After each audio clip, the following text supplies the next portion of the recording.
Welcome back everyone to My Time Films. Today we are talking about my top 5 Honda project car picks in Japan. As you guys already know, I'm currently in the middle of Tokyo and I do not have a car. I have set a budget for myself of 10,000 US dollars, which is about 1.3 million yen, and I'm looking to choose my next car out of these 5 cars that I'm about to talk about today.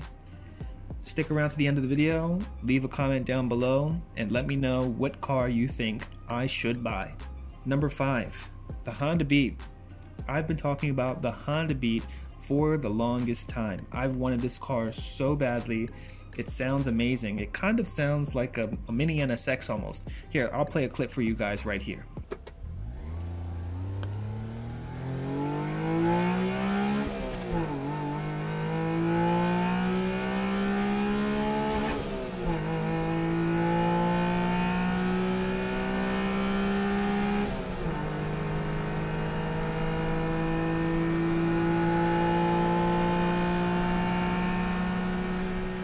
Come on, doesn't that sound amazing? It's also a rear-wheel drive car and it's midship, so I think it's really interesting because I've never owned something like that. I've only owned front-wheel drive, front-engine cars, and that's all I've ever known. I've never even been inside a car where the engine wasn't in the front, so that would definitely be something that would interest me to own and to work on. Really not sure how I would even work on this because it's so small and everything's so compact, so that would also be a bit of a challenge, but I'm up for the challenge. And since I'm here in Japan, I think parts would be pretty easy to acquire if I did need them. Number 4, the DC-5 Type S. How this made the list, I have no idea, but it did. So apparently in Japan, people really just don't want the DC-5 Type S, and I guess overseas they really don't want it either. Maybe because the DC-5 Type S is already all over the world. The thing about the DC-5 Type S that really intrigues me is that, well, it has a K-Series engine, and this is the first Integra that I actually fell in love with. So the DC-2 or the DC-4, whatever you want to call it, that car was not the car that I was actually supposed to buy.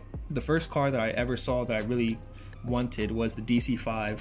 I type in Acura RSX on Craigslist and sure enough a bunch of Integras pop up, and that's kind of how I found the Integra. But this was the car that I always wanted to own and I never got around to buying it. So this would definitely be interesting because I do like the car.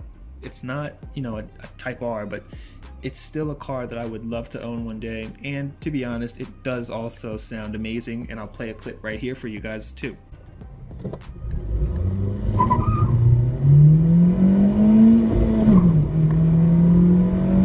So this car is a little bit more expensive than the Honda Beat, but I would not mind paying the price because it's about how much the Type S was going for in America at the time when I was also into the RSX, so it's not a huge loss in my opinion.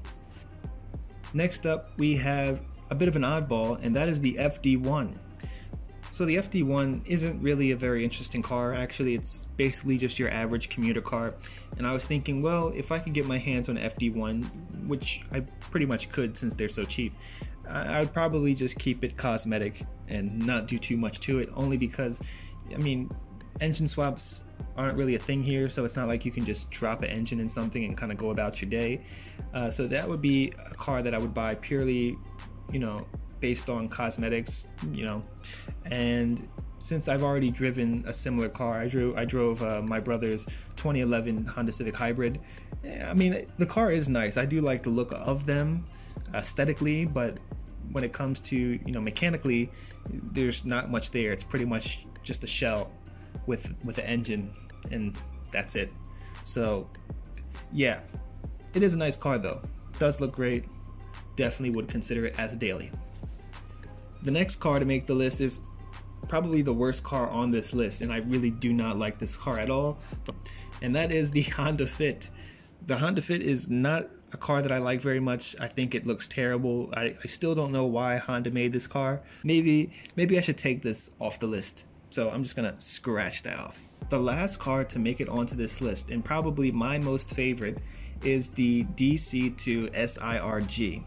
Now this car just makes the cut because this car is extremely expensive and overpriced at the moment, but it is still within that range of 10,000 US dollars, and I would consider purchasing this car simply because it is a familiar chassis and I can pretty much hit the ground rolling and get right to work and not have to sit there and learn about a brand new chassis and learn about all the new problems that come associated with that specific car. I could pretty much just get right back to work.